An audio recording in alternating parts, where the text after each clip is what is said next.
live in 3, 2, 1.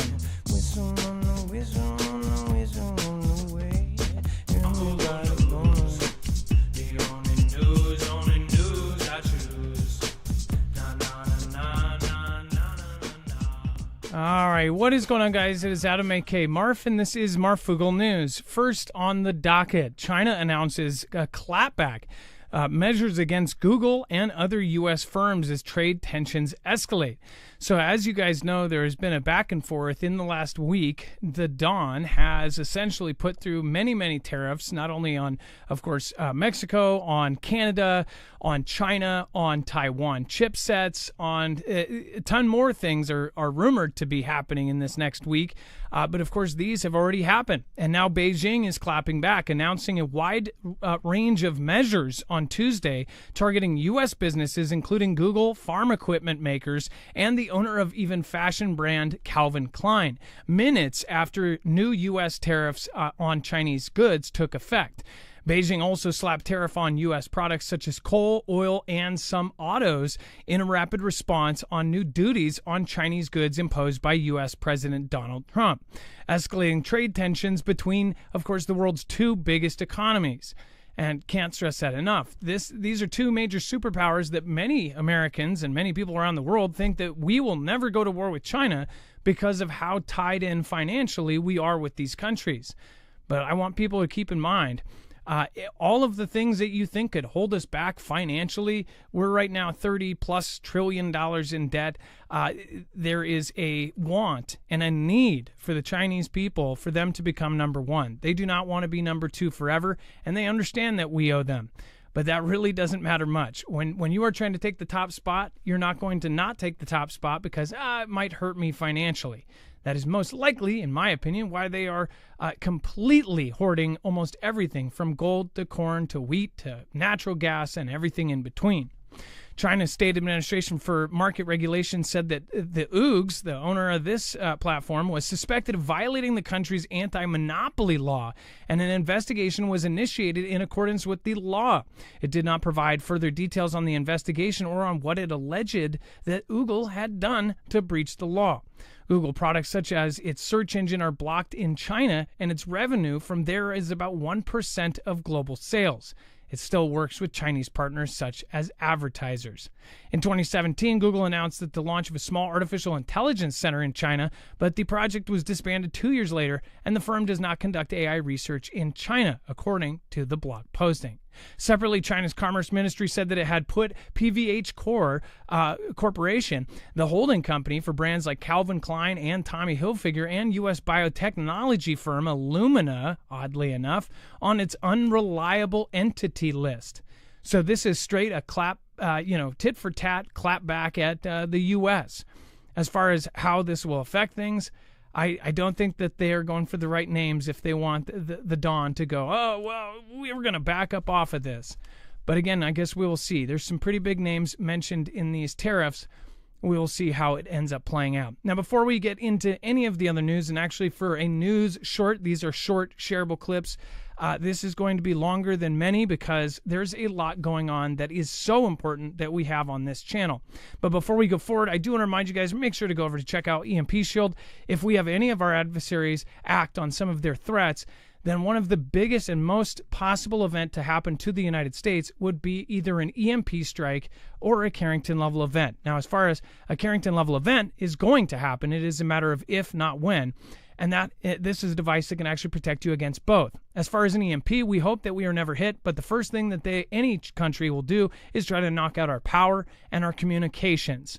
If you knock out our power via an EMP, that would knock ourselves down the notch. Again, we would actually have 90% of us perish in the first year if we lost power. And that is mainly due to water and to having infrastructure fail. So again, you don't even have to actually directly take lives to take lives. All you have to do is knock out our power, and it's pretty much just as good. So if you want to protect yourself, this device will ground the signal of an EMP strike or even a Carrington-level event from the sun in less than 500 trillionths of a second before it's able to fry your device. Put these in your cars in less than 10 minutes. It takes literally no time. Red to red on your battery, black to black on your battery, and green to ground, and you're set. You don't need a mechanic or somebody else that's a handyman to put this in. You can do it yourself, and you will be protected. Again, marfuglenews.com/EMP, and make sure to use the code MARF. You'll save $50 off per device, and you will be helping our independent news at the same time. We are on our own, and we do not have a backup. So you guys are our supporters. So thank you. All right, let's bring in my co-host/internet brother, Dex James. What is going on, and how are you doing today? Well, hello, Adam, and hello, Fugel fam. I'm doing just fine. Now, we titled this War on Everything because it pretty much is. There's a war on almost everybody and anybody right now. Of course, China's war on tech, which we just talked about. You've got a DOGE war on NPR and other medias, which are now, of course, government funded and taxpayer paid. And the U.S.'s war on itself, which, again, is going on as we speak. Dex, do you want to, first of all, comment on the 10,000 troops to the border and Mexico's decision to do so? Yeah, so as a few days ago, President Trump had come out and said he was putting tariffs up to 25%, actually 25% specifically on Canada and Mexico, and then 10% on China, which we just talked about, China's retaliation, if they don't do something to help stop the trafficking of the most harmful drugs coming across the border there. And instantly, everyone was up in arms. Oh, look at how much it's going to hurt the consumers. Look at what they've done. And it didn't take long, just like we saw with the South American country that he had threatened tariffs on. I think it was Colombia or whoever that didn't want to take the plane. It didn't take them but about a day or two, and they all caved. So, quickly, Mexico, turned around, had a conversation with the president, and now has agreed to send 10,000 members of the National Guard to the border to specifically prevent the trafficking there. And that, in turn, has the president pausing the tariffs. So they're not going to do tariffs on Mexico for 30 days to make sure, check in and see if they're actually upholding their end of the bargain. And here's another thing.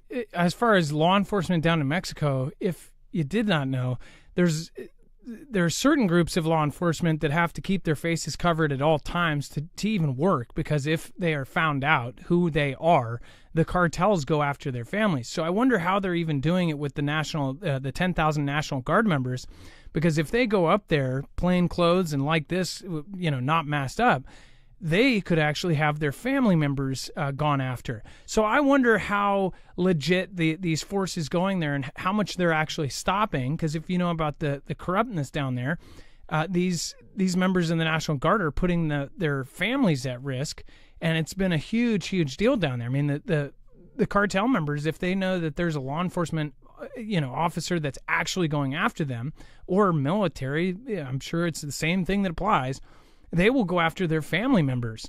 So if they're hoping for safety in numbers, I don't think that even accounts. All they would have to do is pick out a couple of these guys and find their families. That's what's creepy about this. Dex, go ahead. Well, and that's certainly the case. And then as we talk about Canada as well, Justin Trudeau also caved quickly on the tariff threat and has struck $1 billion border agreement. So, again, scoring a 30-day pause on the tariffs. Now, they did come out and say that they were going to implement their own tariffs, but then they backed off after he had a call. So they're implementing a $1.3 billion border plan, reinforcing the border with new choppers, technology, personnel, and enhanced coordination with their American partners, and increased resources to stop the flow of the illegal substance. So again, nearly 10,000 frontline personnel are and will be working on protecting the border, according to Canada. Now, Canadians weren't real happy about the tariffs at first, and it makes sense. It would really harm their country. They actually booed our national anthem, I think, at one of the games there. But yes.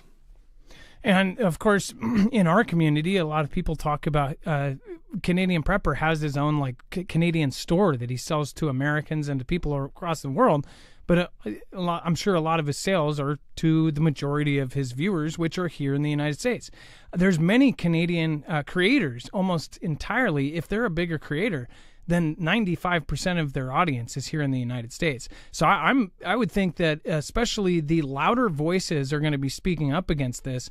A lot of them are going to be on YouTube, because honestly, if you've ever watched a Canadian YouTuber, almost all of them, we are their main audience. It's not Canada. In fact, there's been recent law changes in Canada that make it hard for Canadians to even get through to other Canadians based on the fact that if they're Canadian enough. We've covered all of that. But yeah, but as far as the people that own businesses that are selling to people in the United States, that's a big deal, and it's going to affect a lot of people. So hopefully people are going and supporting those people that are being affected. If you see somebody that's being affected by it, hopefully you can help them out until they get this resolved, because there are good people that are going to be affected by it. But at the same time, things are getting done, and these things are being put on pause, at least in the case of Mexico. And then Rubio hails Panama's move to exit Chinese infrastructure plan. So most of you probably know my thoughts on Rubio. I'm not the biggest fan, but as far as this whole plan going, Panama is a big deal, because Panama has been controlled by China. It was a gift from the U.S. As far as all of the man hours and the things that went towards putting the Panama Canal together. And then never did they expect that later on that China would essentially be running it. Dex, do you want to talk about Rubio and what's going on here? Well, so he went down there. It was one of his first trips out of the country, and he had a discussion with the leadership there and got them to agree to exit the Belt and Road Initiative that they had signed. They were one of the first countries to ever sign up with China's Belt and Road Initiative. So they agreed to exit it or not renew it. And they could even terminate it early, he said. So I think the deal will expire in about 2 to 3 years, and but they may end up leaving sooner. But I guess this is a good sign that relations between Panama and the U.S. are swinging back away from China. I don't know if this gets down the path of where Trump was suggesting he wanted to take Panama or take control of the canal. But it certainly is headed in the right direction. And I think maybe that was why he was being so stern with his words and strong with them, was to sort of get that pendulum to swing back, even if he doesn't truly mean he wants to take over the canal. And as far as the Belt and Road Initiative, this is something that eerily looks similar to what is his name? I did a whole video on him. The ancient Genghis. Yeah, Genghis Khan. Genghis Khan did. I always forget what the original name is. The Yellow Road, or what was his? Silk Road. The Silk Road. Genghis Khan did the Silk Road, which, if you actually look, and if you're not just going off of what you might know about Genghis Khan, obviously I believe he took more lives than anyone. He took over more chunks of the earth than anyone. He conquered more parts of the earth. I believe, and I thoroughly believe this, that Xi Jinping is unlike many Chinese people and actually adores Genghis Khan and looks up towards him and has studied him to the point of even the this Belt and Road Initiative being modeled after the Silk Road. As far as Genghis Khan, he also had a lot of strategies that you see in China too. Genghis Khan would send in spies and people to sow discourse before they would go in as a full-on war. They would actually have people go in and start rumors and start fights and sow these fights between people in the village. So by the time they came rolling in with their troops, they had essentially tore themselves apart, that they would be fighting with each other and they wouldn't notice the 50 million Genghis Khan soldiers at the gate. A lot of the things that Xi Jinping does, in my belief, and I put a video roughly putting all this together a long while back, I firmly believe that the Belt and Road Initiative is another thing that he has kind of taken from one of the greatest conquerors on Earth. Mind you, yeah, there's a lot more about Xi Jinping's past and how he grew up. And if you look at the anti-Genghis Khan president before him, or the Mao Zedong, I believe, was anti-Genghis Khan. Well, Xi Jinping is not the biggest fan of him because that president or ruler, emperor, actually screwed over Xi Jinping's parents when he was very little. So there's a lot of crazy stuff there if you go and dig down the rabbit hole. But as far as the Panama Canal and this goes, I think it seems like it's very easy, right? They're like, oh, we'll just back out. Seems like everything is happening just far too easy. As far as this, backing out of the deal or whatever, what was said beyond what the public knows? Were they saying, hey, we're going to go to war with you? Was there stern words? Did, Donald get on the phone and say, no, you're going to back out of it right now or else? Or something, that did Rubio hand a note from him saying we're going to take you out or something? Like, how is this so easy? Or is there more to come? And then let's see here. And Dex, if you want to go over the next one here, I'm going to pull it up. Yeah, certainly. So need to reload it. In addition to what's been happening with the tariffs and that, we've also got the infighting here in America, where DOGE and others are going after the amount of money that's been spent or wasted, as many call it, with different organizations. One of them being USAID, which is the international aid organization that takes our taxpayer dollars and funnels it out to all sorts of initiatives around the world. And many will argue that those dollars rarely make it to the actual intended parties, if at all. A large chunk is eaten up by administration and or other activities that happen along the way before it ever reaches someone that needs it. But nonetheless, it was basically, as many were calling it, a piggy bank for a lot of the activity that goes on around the globe with U.S. dollars for different agencies. Some suggest that it was CIA controlled or run.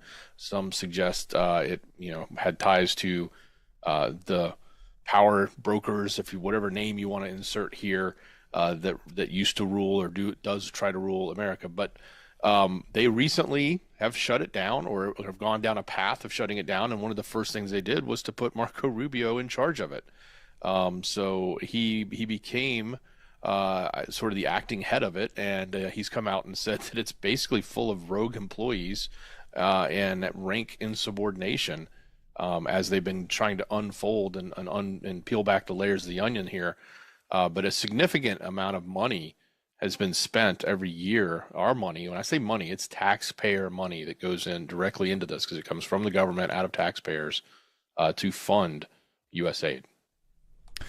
Well, wouldn't it be amazing if somehow they made it to where they could figure out, since there are so many countries dependent on us, in certain cases, like in Alaska or other places where they drill for oil or they get natural resources, every person there that lives there full time gets some sort of dividend. Wouldn't it be awesome to have almost every country that we support militarily or some other way, it's like pay their little percent instead of even having us pay taxes at all? Have it to where, we're getting dividends for the protection ring that we have around the planet. I highly doubt that will ever happen, but again, wishful thinking. And then let's see here. We're going to go back over. And remember, all of the links are available over on our website, marfooglenews.com. And we're going to talk about DOGE real quick. And DOGE goes to war on NPR and PBS by threatening to cut the government funding. Dex, you can go over that as well. Well, yeah, they're looking everywhere for ways to cut. It's fascinating. I was looking for a DOGE tracker, and one of the DOGE trackers that's out there that's trying to, I guess, account for all of the money that has been saved to date through all the contracts that have been cut, through things like USAID and others. It's somewhere in the neighborhood of $2 billion, and I believe it's actually going to be more than that, because this tracker is probably out of date. As far as the changes, because it seems like it's happening every day. There's contracts being cut left and right. There's employees being cut left and right. And two of those areas that they recently started going after was NPR and PBS, both funded by taxpayer dollars. Two media outlets that obviously have been very slanted by many people's opinions. as well as participating in lots of unsavory things, but certainly in that position of, hey, why is the government paying for this when it should be, it should support itself. Every other media company out there does. If it can't be government funded, and be biased like it is. And bias it is. And that's the thing. I would be much happier. And we were talking earlier. It's like, wouldn't it be great if, because right now they could use the government to make NPR say what they want, but that wouldn't be fixing the picture either. If it went directly the opposite way, right, and the government was able to, put in, essentially guide it towards being all right-sided, that wouldn't be a fix either. What a wonderful world it would be if we had news that was actually unbiased and was going off of facts. But what are facts? Now, facts are even in itself an argument and a debate. Now we have fact checkers, which many of these social media platforms are even doing away with because they're not facts. They're opinions, or they're essentially an approved source's opinions instead of the general, knowledge of everything. It used to be you would be able to, in fact, I was just talking to somebody the other day. They were saying it used to be you could go to the 4 or 5 channels that there were, you could hear what the news was, and you could believe it. You could just go, oh, okay, that's what's happening. Not anymore. Now you can't really believe anything. It doesn't matter what side it's from. It's from such a huge slant that you have to know that they are deleting the other side's truth. So again, it's like, even if it's the side you like, I would hope that people realize that if you are watching Fox, that they're doing the same exact thing. If there's something that there's oversight on their truth, then they'll just leave it out or omit it entirely. I believe that most of us want to be in a place right now where we can just get information and it's true. That's it. That's all we want. But with all of the spider web of just this whole, decisive or divisive networks that they've had, it's like we can't get the truth, because from the very, very top, from all of the world governments, they all lie. And if you lie, anybody knows this, if you tell a lie, to keep that lie, then all of a sudden you have to tell another lie and another lie and another lie. All of a sudden, then you have a whole network and a web of lies that you're trying to keep up with. Well, imagine if you are a mainstream media trying to keep up with that. That's why they make so many mistakes, is because they're literally trying to remember what their own network said just a month ago about the same subject. It's insane. Hopefully it gets better, but who knows? Dex, go ahead. Hey, Stephen McMahon says, hope your teeth / mouth is healed. You sound and look good. You had us concerned for a while, kid. Thank you, Stephen McMahon. Sharon Sissel says, much love to all, and also have a quick happy birthday to Mother of All Barbies. Some breaking information, though, that just came out in the last hour or so. The Postal Service, USPS, is now temporarily suspending some inbound packages from China and Hong Kong. So it's suspending inbound packages until further notice as part of the tariff challenges that are going on between the two companies. So that's going to have a pretty interesting effect on people like Temu and who's the other one? Alibaba. Shein. I think Shein is it? And Temu, of course. Alibaba and the rest probably as well. And thank you. And that was Stephen McMahon, correct? Yeah, Stephen McMahon and Sharon Sissel. Thank you, Sharon, and thank you, Stephen McMahon. Yeah, no, so I still have a huge, I have an implant that's still healing, and I have to actually get the tooth put in there. But yeah, if you didn't see the previous video, and I don't know if I said this or not, but they said that as much infection was around, one of them said that that's usually what we would see in a cadaver.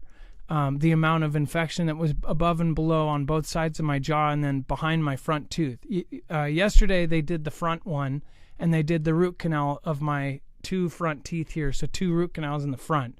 And then I had root canals on the side, bone grafts. It was really bad. And I guess you could use it as a horror story of somebody who doesn't and hasn't had dental insurance for a very long time. And I know that there's a lot of people like me that's the last thing on a list, like especially when you have a family, which it is productive, because if you think about it, the mom and dad of a family, if they're healthy, then they can take care of their little ones, right? But it's not the truth. It's not the truth of what happens. It's like you either pay your power bill or you go get your tooth fixed. Which are you going to do? Usually most of us pay our power bill. So again, yeah, and it's still a work in progress. I still have 2 more surgeries. So yesterday was one of them, and it went really well. So thank you guys, and I appreciate all of the support. And I thank everybody that has been watching through this, enjoying sometimes the late shows and everything else. But I will say this on the other on the other side of this, for the last 2 years, they believe I have been very, very sick because of the stuff that was going on with my teeth. Teeth are connected to everything. If this all does get fixed, and if I can come out on the other side, then I believe it will help me in a lot of different ways. I was very, very sick a lot, and I don't sit here and say how sick I am every day. I have friends too, and I have a lot of people that I've known in this community even, that they spend almost all their time talking about how sick they are, and I don't think that that's productive either. Or some have even gone as far as, kind of victimization and saying that poor me. I'm not that kind of person. I've always been a very driven person, and always, thought I need to think I'm getting better rather than I'm thinking I'm getting worse, right? And I have had my times where I've been a whiner, but as far as this goes, I was dying. I was literally dying, and I am super, super happy, and I hope that this will make our show better, and that our time slots will be better, and that at the end of all of this, it will just be better in general. And I hope that that teams up with the fact that there will be less censorship and less stupidity on all of these places where we put out our content. I hope we can go back to, being able to conversate about these things without being worried about getting knocked off for the stupidest reasons. Because at one point during this last 5, 6, 7 years, I have seen people get completely deleted from online for the craziest reasons, and then their livelihoods are just gone. So yeah, it's a very, very sad place where our entire system was over the last few years, and I don't know if it's getting better. I sure hope it is. But yeah, the rest is available over on our websites. Thank you, Stephen McMahon. And what was the second name? I'm sorry, I already forgot the name. I want to make sure I don't forget that. Shannon Sissel. Shannon Sissel. Thank you so much. Appreciate you guys, and I will see you guys over on the next show. Over on Marfoogle TV, we'll talk about all of the rest of the story. Not to mention, again, there's more on the website. If you go to the website, you'll see that there's a full bibliography of every single article, tweet, and video picture document. Plus, you have that, which we didn't really cover, but all the shocking ways that USAID spent your money, that goes into kind of in-depth on some of the things that they were just blowing crazy money on. And it's very scary. I mean, it's crazy. All that money, if it was divvied up between all of us, I don't think I would be worried about my teeth, right? All right. We'll see you in just a moment. If you want to join us over on that show, then make sure to join us. Just sit tight in chat if you're there. If you're watching the replay, all you have to do is click here.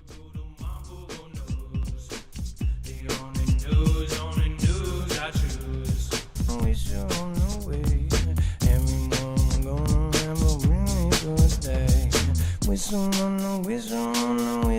the way. Everybody gonna